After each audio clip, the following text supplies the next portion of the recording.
रात के 2 बजे चोर क्या नाम है आपका? मलखान कहाँ रहते हो? बबिया थाना? कैंट क्या मामला है?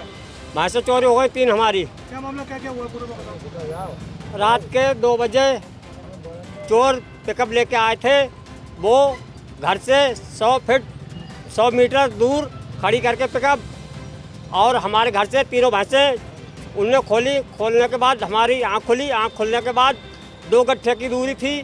2 गट्ठे की दूरी के बाद ऐसे समझ लो हम उनको पीछे पड़े तो उन्होंने हमको धमकी दी, पीछे भाग जाओ नहीं तो तमंचे से गोली मार देंगे। इसके बाद हम बबिया पुलिस चौकी पे गए। भागते भागते समझ लो फोर्स नहीं उठा, और फिर भाग के आए, फिर भाग के गए, फोर्स नहीं उठा, फिर भाग के आए, फिर भाग के गए। भैंसों की तरफ भाग के जा रहे हैं, अब चौकी की तरफ भाग के जा रहे हैं, फोर्स नहीं उठा।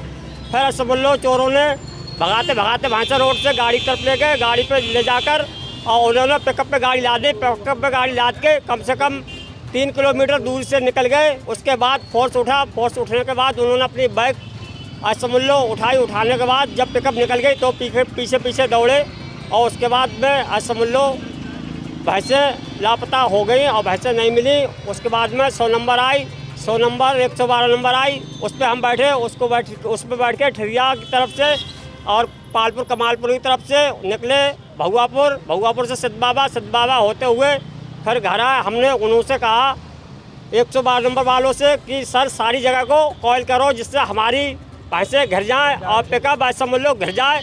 उन्होंने कहा कि हमने सारी जगह को कॉल कर दी है, और लेकिन उन्होंने कॉल नहीं की, भैंसें नहीं घिर पाई और पिकअप नहीं पकड़ पाई और पिकअप चली गई। और समझ लो हमारी भैंसें हमें बरामद नहीं हुई। हम साहब से मिले आके साहब ने कहा साहब ने क्या कहा ये बताओ। साहब ने कहा हम उनसे कहेंगे, उनके पास भेजेंगे और तुम्हारी भैंसें मिलेंगी।